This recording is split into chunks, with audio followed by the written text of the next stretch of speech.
apalah hartina tanah, apalah hartina perusahaan, apalah hartina jabatan, apalah hartina keagungan. Ketika orang teu menang ridho Allah, neraka cek Kangjeng Nabi. Allah ngainstruksikeun perang, di perang aya ridho Allah, di perang aya rahmat Allah.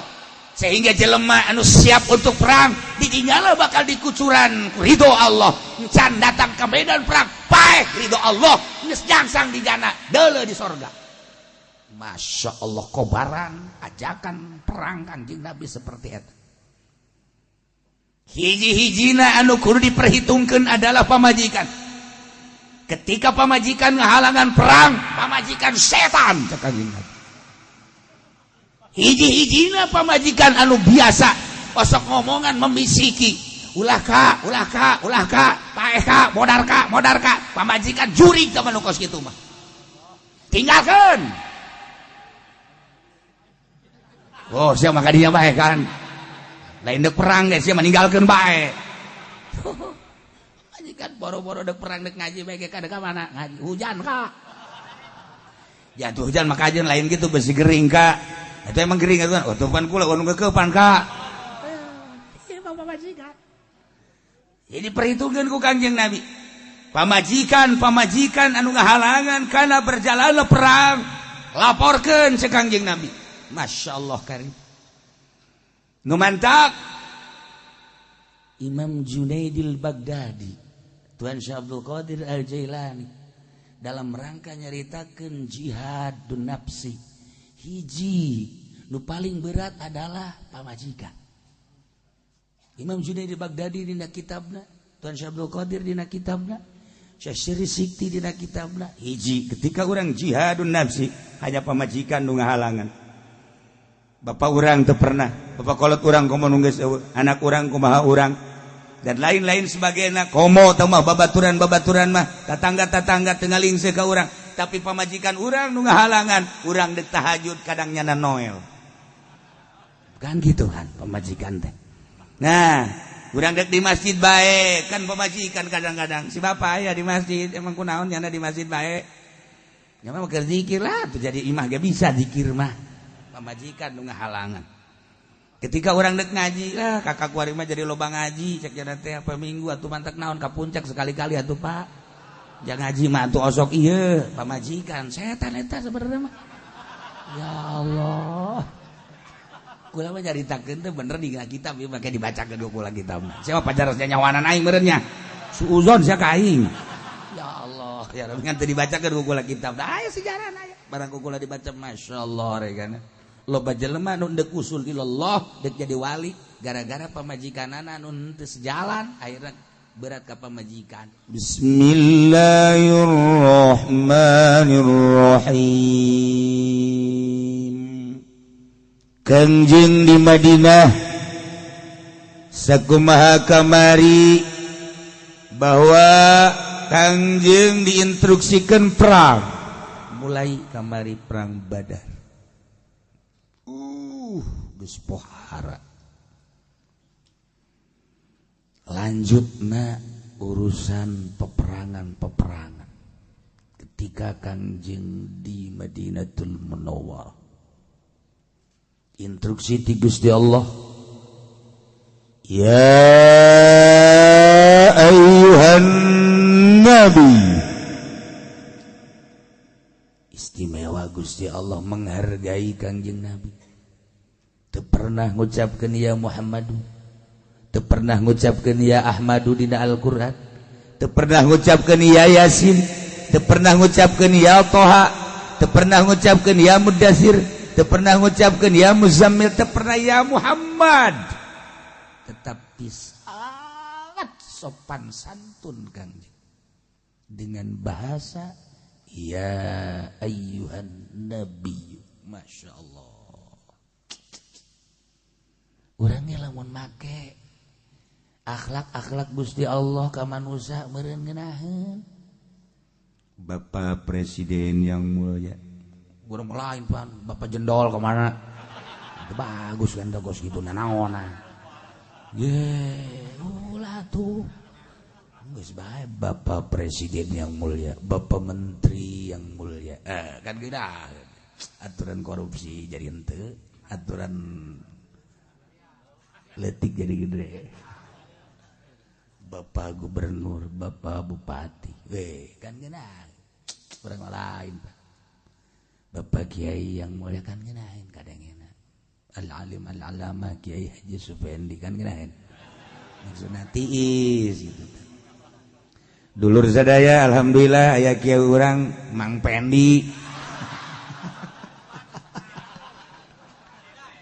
Atuh jore. Sanajan janana mah moal marah. Jeung geus ngaji tasawuf. Ngan meureunanan jore we gitu. Moal marah ge kadeuleuna ku urang. Padahal mah orenganan ka Sukabumi yang telu.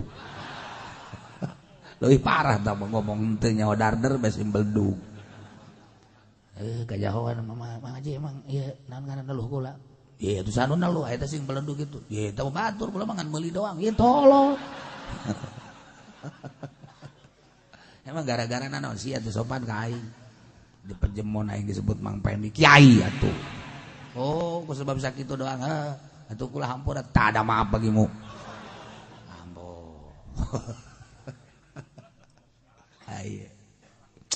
Ya ayyuhan nabi sopan Gusti Allah kakang. Masyaallah. Wahai nabi hasbukallah. Nujukupan ka anjeun teh adalah Allah. Cukup nu ngaping Allah, cukup nu nulungan teh Allah, cukup anu bakal membentengi Allah, cukup pasrahkeun ka Gusti Allah. Hasbukallah. Dititah kanjeng. Ulah kasih siga gigit. Wa man tabi'aka minal mu'minin. Ayat ieu teh lamun ku urang ditaliti make nahu bisa lumpat-lumpat bahasa nahu teh jangan lempengkeun makna. Sebab laulal i'rab la yu'labil murad. Lamun urang maca melalui nahu hasbuka anu nyukupkeun ka anjeun teh eta Allah kana berarti nasab. Man waman diatopkeun ka berarti sarwajeng hasbukallah wa hasbuka man tabi'aka. Nu nyukupkeun ka anjeun teh Allah jeung nu nyukupkeun ka anjeun teh jelema nuturkeun ka anjeun ti mukminin. Dua berarti. Ingat Muhammad. Kade Muhammad anu bakal nyukupkeun ka anjeun, nulungan membentengi anjeun Allah jeung saha deui man tabi'aka mukminin nu nuturkeun ka anjeun. Geus itulah naon. Tetapi lamun kurang dibongkar ku jalan lain sebab instruksi Gusti Allah teh ieu teh kieu maksudna anjeun ka Allah, mukminin ge keuna ka Allah, ulah aya salian Allah. Tak kagelan teh minta tulung teh minta pangawasa hiji ka Allah, anjeun ka Allah, mukminin ge ka Allah. Berarti jalanna lain kitu ngamaknaanana. Mun hayang makna eta nganahwanana lain kitu. Kudu kumaha tuh? Sarwajeng ya ayyuhan nabiyyu hasbukallah anu cukupan ka anjeun teh Gusti Allah wa hasbu man tabi'aka jeung Allah teh nu nyukupan ka jelema nu nuturkeun ka anjeun minal mu'min. Anjeun Allah Muhammad anjeun tatagelan ka Allah bejakeun mukminin ge ka Allah. Tah nahu teh kos kitu tah. Nu mentak bongkar masalah teh ulah langsung cara Muhammadiyah. Langsung bae Muhammadiyah mah dadat teu ahli sunnah wal jamaah Madinah wan heula. Kadang-kadang teu kapanggih hukumna mah. Ku hese-hese lah. dia tuh dikumaha hukuman eta masih keneh loba keneh jalan-jalan ya hasbukallah teh bisa dijadikan hasbu mubtada Allah khabar bisa deui lain pokona ngaji nahwu mah kos ngaji fikih ngaji fikih cokot asoh cokot mutamad beres aya kaolna ada soe-soean sedik aya lah suka aya kaol begitu teangan eueuh nodoi aya nodoi supaya menang bae mah aya tapi jangan ente bae nya geus asal beres 10 juta ka dieu hukum dijual eta pagawean kiai modern kos kitu ya kaol aya doi tapi geus kajen lah doi gejang urang bae nya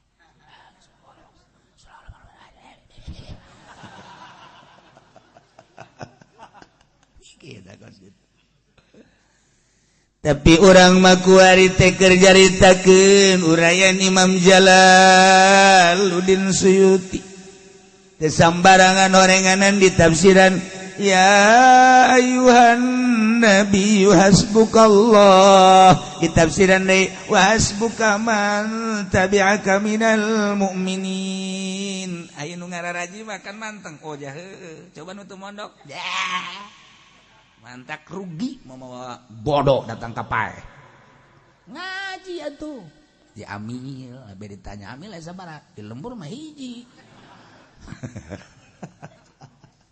teh master wajeng tes teh tes KUA teh tanya wali pertanyaan pertama wali ada berapa ada sanga wah berapa ya mah ya pugunya mana ditakeun wali nikah ya sabaraha mah wali sanga yang satu Sunan Rohmat yang kedua atuh langsung yang nama dicoret di hitam sia kunaon ka dijadinya atuh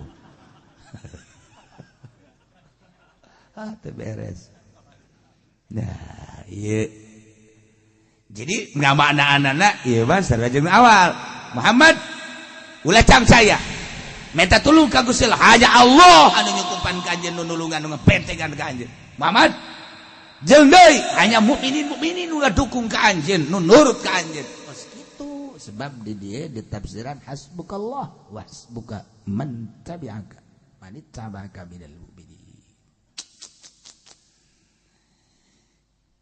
jadi kangjeng Nabi teh diinstruksikeun perang ku Gusti Allah teh tita ulah luak lieu hiji be lantaran nu nyiptakeun dunia langit bumi katut eusina teh Gusti Allah atuh segala rupa manusia teh diuras-urus ku Gusti Allah termasuk anjeun dijadikeun manusia nu pangutamana diangkat jadi nabi jadi rasul teh ku Gusti Allah geus ulah pungkal pekol kuari hiji be nu bakal nulungan utar atur Allah tur bakal didukung mukminin anu iman nuturkeun ka anjeun ulah can saya Muhammad wah dilempengkeun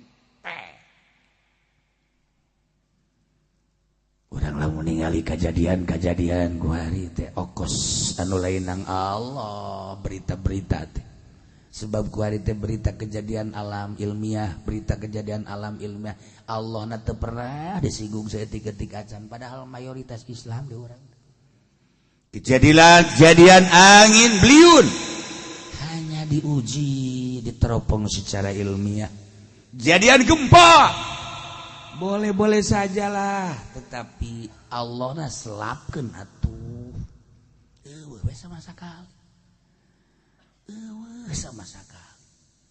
aya lagi kabur urang nutur-nuturkeun berita-berita nu geus cacak-cacak urang teu ngararaji oh padahal mah ieu alam dunia kabeh nu Allah diatur nageh ku Gusti Allah ketika orang neuleuh naon bae kudu kadeuleuh nu nyieunna ulah-ulah naon atuh urang kadatangan tamu bae ge make mobil ieu mobil saya gadeun ditajakeun mobil saha bagus amat ieu mobil saha begitu ditanyakeun oh ieu mobil Haji Pedi paingan betul mah juara jasa mobil jeung ka ambeuna can anggeus ieu mah ieu ka ambeul kan Masya Allah begitu dia starter teh kredit oh kok sarana kos gitu ya eta lah mobil ditanyakeun kan ku urang tuh urang lamun ningali itu sawasaha ditanyakeun usaha kunaon atuh ku hari urang teu nanyakeun ai eta kajadian nang saha gempa, ai eta kajadian nang saha longsor, ai eta kajadian nang saha angin, teu pernah. Cacak-cacak urang teu ngaji, urang ge kabawa ka ditu.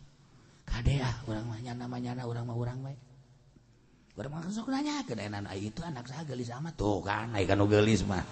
Masyaallah, masyaallah. Hai sia itu nanyakeun geulis, itu pan teu ditanyakeun, beleuing kan eta mah. Tanyakeun urang. Nanyakeun saha nu bogaan ieu? Bagus amat dia mobil. Sabaraha sih? Mun dibeli, urang lembur makan kaget. Oh ya yang mobil Kijang tapi beda cakna. Atuh lain meureun ongkos Kijang. Merekna ge jakos Kijang cakna tapi beda ieu mah gede, banna ge gede cakna. Atuh lain Kijang meureun. Potong-potongan aya hareupan kos Kijang. Urang lembur makan kos gitu. Barang di deulad teh mah lain Kijang Fortuner. Ya, Kijang-kijang keneh. Ngan ieu mah meureunana atuh dilainkeun bae nyeuna. Lain deui hargana ge lain. Benteu ieu mah Kijang, cak aing Kijang-kijang. Urang lembur mah teu nyaho naon pan. Nah, ieu nu ieu mah anak Kijang gitu nya. Apaan sa? Urang lembur mah teu nyaho naon. Tapi kan nyana nanya ke ieu mobil saha? Nanyakeun urang lembur ge. Mobil anu pantosan tuh. Karena benda-benda mah nanya kunaon kajadian-kajadian teu pernah nanyakeun. Kusaha eta digempakeun? Kusaha eta dianginkeun? Kusaha eta dilongsorkeun? Hanya nyaritakeun lempengan-lempengan dan lain sebagainya. Wajar boleh, tetapi selapkeun nang Allah. Dinaheun kan urang jadi mantep. Jadi ada atuh lamun nyaho mati awalna endeuh atuh geuna jangan teu pernah. Teu pernah eta mah kejadian ku Allah dilangsungkeun. Nu Allah atuh kumaha Allah mah. Ciana ge utara teu paeh teh. Paehan ku aing si ajak Allah. Tuh. Nang Allah mentak muntayang ka atuh ka Gusti Allah. Iyyaka na'budu wa iyyaka nasta'in. Ka Gusti wungkul abdi ibadah, ka Gusti wungkul abdi nyuhunkeun pangawasa, nyuhunkeun pitulung. Tuh. Di abang-abang lame ku Gusti Allah Muhammad cukuplah ka kaula. Ulah mun tayang kasalian kaula bakal ditaluturkeun kekuatan Islam melalui orang-orang anu nuturkeun anjeun anu penuh keyakinan iman anu pohara. Mangga Gusti. Ya ayyuhan nabiyyu harridil mu'minina 'alal qital. Wahai Nabi, harridil mu'minin, anjurkeun ku anjeun, ajak ku anjeun para mukminin, kobarkeun napas jihad perang terhadap mukminin, merangan kafir. Masya Allah. Supaya jelema teh manusia teh sahabat teh setelah anjeun nganjurkeun perang merangan kafir, setelah anjeun ngainstruksikan perang melawan kafir, setelah anjeun ngobarkeun bahasa perang, ulah aya nu teresepeun jelema kana perang supaya mencintai, rasep kana perang, rindu terhadap perang, anjurkeun perang. Dengan bahasa Kanjeng Nabi nu ti awal lagi ulah aya nu dideuleuh hiji bae Allah. Tur geus di abang-abang lame bakal didukung ku manit taba'aka minal mukminin. Sampaikeun Muhammad. Wah, tuh Kanjeng langsung nyampaikeun. Wahai para sahabat-sahabat, hirup urangan sakadar sakiceuk. Contoh bapa moyang urang, dulur urang anu sesenangan di alam dunia, tanahna hektaran paeh teu dibawa. Ontana puluh ratus ribu paeh teu dibawa. Perusahaan-perusahaan cek Kangjeng Nabi nu di pasar, nu di jalan dan lain sebagainya paeh teu dibawa. lu dibawa ke jero kuburan cek Kangjeng Nabi hanya keyakinan iman ke Allah jeung ka Rasulullah. Nu bakal terus ngabaturan urang ti mimiti alam barzakh datang ke arah mahsyar hanya amal-amal urang anu diridhoi ku Gusti Allah Subhanahu wa taala. Apalah hartina tanah, apalah hartina perusahaan, apalah hartina jabatan, apalah hartina keagungan. Ketika urang teu meunang ridho Allah, neraka cek Kangjeng Nabi. Allah ngainstruksikeun perang, di perang aya ridho Allah, di perang aya rahmat Allah. Sehingga jelema anu siap untuk perang ditinggal bakal dikucuran ridho Allah. Can datang ke medan perang paeh ridho Allah geus nyangsang di jana deuleu di sorga. Masya Allah kobaran ajakan perang Kangjeng Nabi seperti eta. Hiji-hijina anu kudu diperhitungkeun adalah pamajikan. Ketika pamajikan ngahalangan perang, pamajikan setan cek Kangjeng Nabi. Hiji-hijina pamajikan anu biasa osok ngomongan memisiki ulah ka paeh ka modar ka pamajikan juri ka manu kos kitu mah tinggalkeun. Oh sia maka dinya bae kan lain dek perang deh sia meninggalkeun bae. Majikan boro-boro dek perang dek ngaji bae ka dek mana ngaji hujan ka jatuh hujan maka aja lain gitu besi gering ka. Itu emang gering kan? Oh, tuhan kula anu kepan kak. Iya, pamajikan. Ini perhitungkan ku Kangjeng Nabi. Pamajikan anu ngahalangan kana berjalan perang, laporkeun cek Kangjeng Nabi. Masya Allah karim. Nu mantap. Imam Junaidil Baghdadi, Tuan Syekh Abdul Qadir Al-Jailani dalam rangka nyaritakeun jihadun nafsi. Hiji nu paling berat adalah pamajikan. Imam Junaid Baghdadi dina kitabna, Tuan Syekh Abdul Qadir dina kitabna, Syekh Syiri Sikti dina kitabna. Hiji ketika orang jihadun nafsi hanya pamajikan nu ngahalangan. Bapak urang teu pernah, bapak kolot urang komo nu geus anak urang kumaha urang dan lain-lain sebagainya komo teu mah babaturan mah tetangga teu ngalingseuh ka urang. Tapi pamajikan urang nu ngahalangan urang dek tahajud kadang nyana Noel kan gitu kan pamajikan teh. Nah urang dek di masjid bae kan pamajikan kadang-kadang si bapak aya di masjid emang kunaon nyana di masjid bae nya mah keur zikir lah tuh jadi imah ge bisa zikir mah pamajikan nu ngahalangan. Ketika urang dek ngaji kakak kuari mah jadi loba ngaji cek jana teh apa minggu atuh mantek naon ka puncak sekali-kali atuh Pak. Jangan ngaji mah tuh osok iya pamajikan setan eta sebenarnya mah. Ya Allah. Kula mah nyaritakeun teh bener di kitab ieu make dibacakeun kula kitab. Siapa pajarosnya nyawanan aing meureun nya. Suuzon sia ka aing. Ya Allah, ya Rabbi ngan teu dibacakeun kula kitab. Da aya sejarah aya. Barang kula dibaca masyaallah regana. Loba jelema nu deuk usul ilallah deuk jadi wali gara-gara pamajikanana anu teu sejalan akhirna berat ka pamajikan.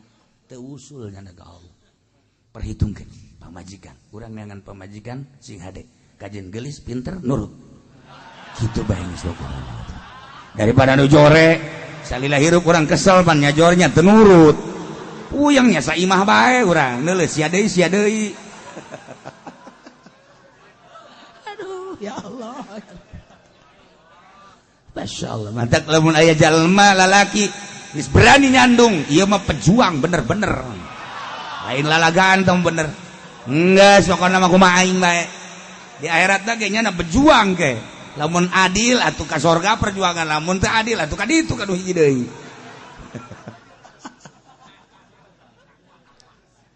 Masyaallah karim dah. Iyalah pidato Kangjeng Harridil Mu'minina 'alal Qital. Gemborkeun, kobarkeun, anjurkeun terhadap mukminin untuk perang memerangi kufar. Jangan sampai ada di bumi kufar. Perjuangkeun ku anjeun Muhammad. Dibere pandangan ku Kangjeng seperti tadi. Naon hartina hirup di bapak-bapak di akhirat teu menang ridho Allah. Naon hartina hirup wari di komandan-komandan di akhirat bakal jadi komandan neraka. non artina hirup di bos-bos bareng di neraka jadi bos neraka jahanam. Perhitungkeun hirup anu sakicep cek Kangjeng Nabi. Anak urang kadang miheulaan urang, inci urang kadang miheulaan urang. Geus puguh bapak urang, bapak kolot urang. Kuari di zaman urang lempengkeun pegangan ridho Allah Subhanahu wa taala. Allah kuari meletakkan ridho di dalam perang. Urang perang di dieu geus aya ridho Allah. Kakarak niatan di imahna doang Allah geus meridhoi. Paeh langsung surga Allah. Encan ge perang geus paeh ridho Allah. Masyaallah karim eta sahabat kabeh lantaran anu nyaritana Kangjeng Nabi seakan-akan surga teh dihareupeun. Nu nyaritana Kangjeng Nabi la yantiqu anil hawa in huwa illa wahyu yuha. Naranya begitu baralik langsung asah pedang, langsung panah kuda dikieu-kieu. Geus kadadegekeun bae iraha perang, iraha perang, iraha perang. Semangat juang memerangi kufar saat eta satu suara 100% eueuh embung hiji-hiji acan. Sebab naon hartina dunia atuh kos kieu bacak ya. Mani di akhirat tuh.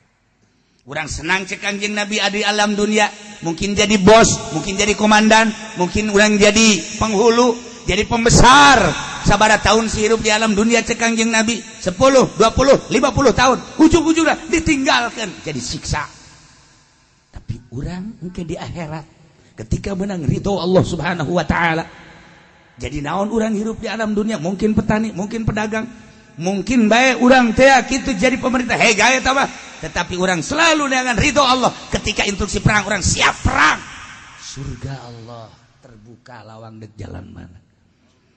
Hanya satu-satunya saat ia adalah cek Kangjeng Nabi Allah menetapkan ridhona di medan laga peperangan. Ulah sayang ku iman, ulah nyaah ku harta, ulah karunya ku pamajikan jeung anak. Ngarujaan anak jeung pamajikan ai urang teu meunang ridho Allah, naon artina cek Kangjeng Nabi? Anak dikarunyaan, pamajikan dikarunyaan, tapi urang kita bisa nyeplos dengan ridho Allah, berarti penghalang ridho Allah. Perlu diperhitungkan anak jeung pamajikan model kos kitu, naon artina dikeukepan tapi ngajak ka neraka jahanam. Kobaran Kangjeng Nabi lain lalagaan, nyemangatkeun perang. Atuh geus bae Kangjeng Nabi geus eueuh ieu urang kuari ieu ngeukepan nu ngahalangan apa henteu sih sameurna. Sameurna mah eta mah kieu jang sia eta kitu tah. Eta mah contoh doang Kangjeng Nabi mah. Ieu urang kuari ieu deuk berjuang ka Allah. Cik urang teh neng, ieu mah mobil jak kreditan jual bae. Lah, jual. Kamari gitu boga mobil hararese. Kakara kok sakieu bae geus sok ngaji ka Cilongok atuh. Gelanan ke geus beres karak ngaji deui teh gara-gara ngaji ka Cilongok kredit diharamkeun kakak mah hajur jual urang teu ka mana kumaha. Pan eta dikeukepan ku urang eta penghalang ridho Allah eta kos itu lapun lah hayangnya mun hayang nyaho ka juri geledegan eta. Eta sepedangan juri di kuburan eta. Oh. Ini juratan pan nge-SMS. Hei jurig. Bagi parah bae. Urang dek dagang ridho Allah yang salamet. Kumaha coba aja kudu kerja sama antara pemajikan jeung anak teh. Dik mere duit bebeja neng. Iya urang boga 10 juta, 5 juta ka masjid nya urang neangan ridho Allah. Ngeunah bae Kak. Saknya naon meureunana. Itu masjid mah loba urusan. Itu urang mah pan lamun susah sanu urusan. Geus ka masjid mah 100.000 bae habak. Perlu diperhitungkan tentang pemajikan kos itu. Perlu diperhitungkan tentang pemajikan kos itu. Coba neng ieu urang boga 10 juta ka masjid genjang 5 jutanya yang orang supaya menang ridho Allah bae jeung ganjaranna jeung kakak jeung neng. Kabeh Kak. Ngan teu seuri janana kabeh. Sepeda jualan ka ditu. Salakina pengeung sia. Tah sarua jeung tadi keneh. Agar pemajikan nu sejalan ke akhirat ya.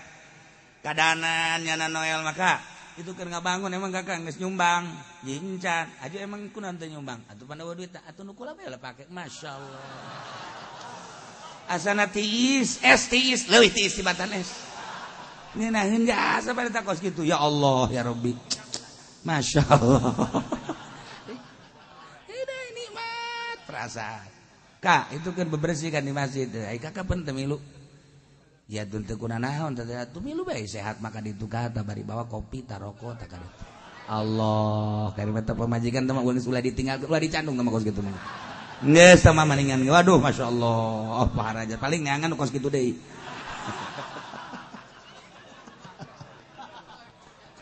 aduh Gusti Allah gedeun urang kos kitu teh ngeunaheun jadi sejalan urang hayang pan aya salaki anu sieun ka pamajikan aing hayang sebenarnya pamajikan nosok marah be puyeng aing teh eta moal bisa-bisa teh ibadah kos kitu mah teh moal bisa aya lah aing nyaho beungeutna lah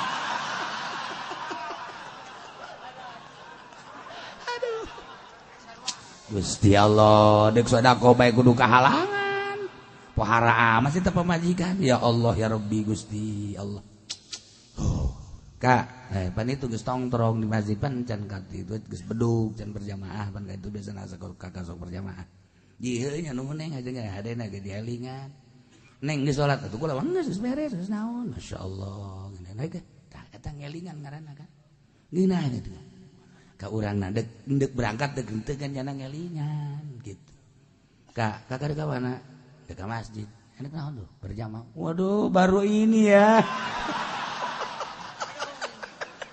Sinarieun ka eta salaki disebut sinarieun gitu kan ngagebeg ajeun mah kopea dibuka deui dikakek bejakeun bluk hayang aing emang ulah aing dipejar sinarieun ya udah pemajikan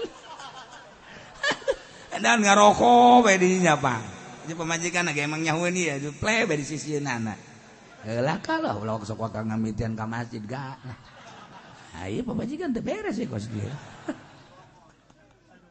ta'ihardil mu'minina 'alal kita dibere pandangan-pandangan kehinaan dunia ku Kangjeng Nabi sahabat-sahabat teh dibere eueuh hartina dunia ku urang dikekeuk nu bakal ngajerumuskeun ka urang dibejakeun ku Kangjeng Nabi ridho Allah terletak pada peperangan urang berangkat memeh datang ke medan laga geus aya ridho Allah ketika urang bisa ngabunuh ganjaranna luar biasa ketika makin loba nu dibunuh ganjaranna geus teu kudu dicaritakeun ketika urang terbunuh pae urang syahid surga masyaallah teh kurang kumaha deui kobaran Kangjeng Nabi ngajak perang terhadap mukminin luar biasa harridil mukminin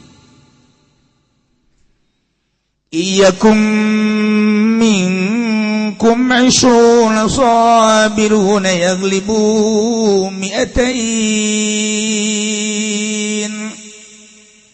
cek Kangjeng Nabi wahai para sahabat-sahabat para mukminin geus ketigali ku kaula semangat juang perang anjeun teh geus di alam ku Gusti Allah Allah geus meletakkan ridho terhadap aranjeun anu cinta perang dengan perang luhur agama Allah dengan perang tumbanglah musuh-musuh Allah Allah telah meridhoi aranjeun kabeh tinggal praktekeun ku ari perang cara praktekna iyakum minkum isrona namun anjeun 20-an sabiruna siap untuk melawan kafir-kafir yaglibu mi'atain kudu ngelehkeun 200 jadi 200 lawan 20 200 mukminin 20 mukminin melawan 200 kafir berarti 1 lawan bodoh ulah sok dicing deket aing bodoh Masya Allah paingan dagang ti orok tuh becus bisa ngitung atuh 20 kita ngelehkeun 200 saurang na kudaon 10 itu mah rugi tah dagang kos itu mah ya Allah ya ente ngomong kaduh heuai berarti teh mah berarti 1 lawan 20 nang dibatur sih mah dengan bahasa sabirun iyakum minkum lamun ayati antara aranjeun kabeh wae mukminin bilangan 20 sabiruna anu siap tahan uji maksud siap tahan uji teh geus ngarti dina strategi peperangan bela diri, ilmu bela diri na bisa manah, ilmu manah na bisa medang, ilmu pedang na bisa ngajalankeun kudana nyana dengan lihai. Isuna sabiruna berarti lain sembarangan padu ilu. Iyakum minkum isuna sabir, aya persyaratan. Syarat 20 bisa melawan 200 dengan sabiruna, keterampilan perang berarti menguasai. Berarti kan aya didikan perang. Kuari secara formil di negara, unggal negara aya didikan perang TNI untuk perang di medan laga. Dibagi antara angkatan darat, angkatan laut, angkatan udara. Besi anu nyerang di udara, ieu bagian panglimana. Besi anu nyerang di darat, ieu. Besi anu nyerang di laut, ieu. Tugas diatur di negara seperti kuari. Diawali Kangjeng Nabi, iyakum minkum isruna sabirun. Namun anjing 20-an anu sabirun. Apalkan strategi perang. Dididik sedemikian rupa. Ulah siap-siap ke medan laga. Begitu diperangkeun, boro-boro memanah nyana. Pugu leungeunna ge teu meunang katoel saeutik-eutik acan. Korenganan teu becus da naon. Batur mah pencet, siap. Ya nama Hana. Haha, ini mah lawannya harus Betty. Ya deh sini deh. Jadi kudu teger atuh. Wah, pohara. Maka diturunkanlah seperti Abu Bakar Siddiq, Sayyidina Umar, Sayyidina Utsman, Sayyidina Ali. Sayyidina Ali mah teu lamun geus kieu teh kafir sararieun asal geus menyingsingkan lengan tangan bae. Kafir geus bung nyeleun aja. Masya Allah eta Sayyidina Ali. Sayyidina Umar sarua. Sayyidina Umar paling padeuri asup Islamna kan Sayyidina Umar. Eta ge kan doa Kangjeng Nabi. Ya Allah ya Rabb, a'izal Islam bi Umar. A'izal Islam bi rajulain Umar au Abi Jalil. Lantaran tokoh anu paling disegadi di Mekah, hiji Umar, dua Abu Jahal, jawara geledegan. Ketika Kangjeng Nabi Sayyidina Umar can asup Islam, henteu pernah wanieun Kangjeng Nabi ka Masjidil Haram sosoranganan. Maksudna sosoranganan ti peuting, teu wani lantaran wah Abu Jahal jeung rekan-rekana ngahalangan Kangjeng teh pohara jasa. Kangjeng ngadoa, Allahumma izzal Islam ya Allah bi Umar. Diijabah Kangjeng Nabi. Doana langsung asup Islam beserta 30 lalaki jeung wanita-wanita anu lainna. Langsung setelah adina Sayyidina Umar ngadengi bahasa wahyu Allah. Toha ma anzalna nu kukula pernah didongengkeun teh. Akhirna asup Islam lah Sayyidina Umar. Kangjeng Nabi bungana luar biasa, kakarak. Cek Kangjeng Nabi kula berani kuari lelempangan di Mekah setelah Islam Umar. Sebab cek Sayyidina Umar saha nu rek ngalawan Muhammad berhadapan jeung Umar bin Khattab. Ambo eta jawarta lamun geus kos kitu pohara jasa. Toel Muhammad aing lawanna. Aing mah teu jaho saha. Muhammad diganggu berhadapan Umar bin Khattab. Ambo gede eta sorata. Pohara. Pohara tah Mekah teh begitu Sayyidina Umar asup Islam teh geunjleung atuh. Awas ya ngaganggu Muhammad aing berhadapanana. Teu jaho si aing kepala suku. Masya Allah. Urang mah lain gitu man. Ngariung aing pamimpinna. Berkat serahkeun heula ka aing. Ke aing anu ngalas jang sia mah. Bila perlu sia mah teu kudu dibere aing kabeh.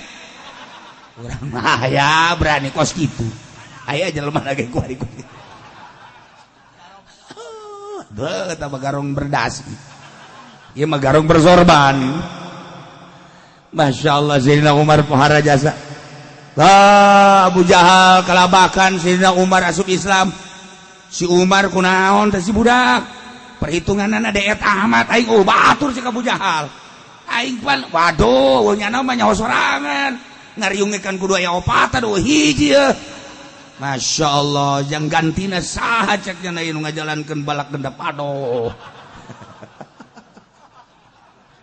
Aduh Gusti Allah Sayyidina Umar pohara jasa. Nges langsung Sayyidina Umar merapat terus ke Kangjeng Nabi. begitu asup Islam nya nama cicing we dihareupeun mah Kangjeng Nabi kieu bae kafir kaget kabeh woi Umar di ditu bae cek jana ieu Umar kumaha ieu Umar cek jana wah asal aya kelenteng aja kemana dia Umar masyaallah aya Yahudi nu datang ka dinya naon kapanggih jeung Muhammad jeung aing bae henteu perlu da jeung Muhammad garokeun Kangjeng Nabi nya geus kieu bae pedangna di kieu bae Sina Umar mah dina hadis geus bae asal ngomong rada keras etik Yahudi toel Kangjeng dakni serahkeun ka kaula adrib unu kau pas kitu mah cak Kangjeng mah main penggel-penggel bae keheula atuh mar dakni adrib unu kau serahkeun ka situ ka kaula geus Tuhan mah di jero bae geus kitu bae unggal hadis di Bukhari sa Bukhari dakni tiga serahkeun ka kula Kangjeng Nabi na bae mar ulah kitu-kitu teh ingat cek tenang heula wah begitu di Madinah Sayyidina Umar paling teu tampil pedangna teu pernah diasupkeun ka sarung teu pernah Sayyidina Umar mah begitu aya instruksi haridil mu'minin alal kitab cabut ku Sayyidina Umar gantungkeun pedang bahkan ieu pedang naon karangaranna sarangkana dibalangkeun bener. Teu pernah disarangkan pedang Sayyidina Umar. Sedikit-kieu bae. Masyaallah dagan ridho Allah para jasa. Iyakum minkum 20 sabirun dididik. Sahabat dididik. Lari dididik, kekuatan badan dididik, geus puguh mental dididik, memanah dididik. Tuda dididik dan lain sebagainya dididik bahkan batu-batu ditumpuk dinaon ngaranna sih tinggal geus latihan luar biasa masyaallah dengan penuh keyakinan istimewa bilangan mukminin nu saeutik tidak ngalawan kafir nu loba bayangkeun 20 kita ngelehkeun 200 tapi kumaha eta mukminin sieun apa aya rasa sieun setik-ketik aja wa iyyakum minkum mi'atu yaglibu alfam minal ladzina kafaru lamun aranjeun kabeh wahai mukminin 100 yaglibu alfan kudu ngelehkeun 1000 100 kudu ngelehkeun 1000 1 berbanding 10 wara miatu yaglibu jangan mikir heula aing masih salah cek cenah nu odop mah kitulah iyakum minkum miatu yaglibu alfan 100 kudu ngelehkeun 1000 minal ladzina kafaru cek Gusti Allah ulah sieun ngalawan kafir mah lantaran kafir mah bi annahum qaumul la yafqahun kafir mah manusia kaum anu teu paham nyana mangan sakadar neangan kehidupan dunia teu pernah berpikir akhirat. Jelema nu cinta dunia hanya untuk dunia kan perang untuk dunia moal kuat cek Gusti Allah. La yafqahun. Teu pernah neangan ridho Tuhan, ridho pangeran, ridho Allah. Hanya urusan anak kumaha aing ieu imah abeh nu ngaganggu kumaha ieu perusahaan abeh ulah anu ngaganggu kumaha ieu kakawasan aing teh abeh langgang hanya sakitu nya makanya hona teh jahoeun urang teh bakal paeh sageus paeh teh bakal aya hisab sageus hisab bakal aya mahsyar bakal aya jembatan Shiratal Mustaqim bakal aya surga jeung aya neraka nah kafir lawan 100 lawan 1000 20 lawan 200 lantaran kafir mah bi annahum qaumul la yafqahun teh jangan naon nya namanya dunia dahar nginum ewe kan sakumaha iya tuh ewe teh sakurang di itu atuh sia mah kumaha sakurang rawaki dang ewe dia ka mana teh dibawa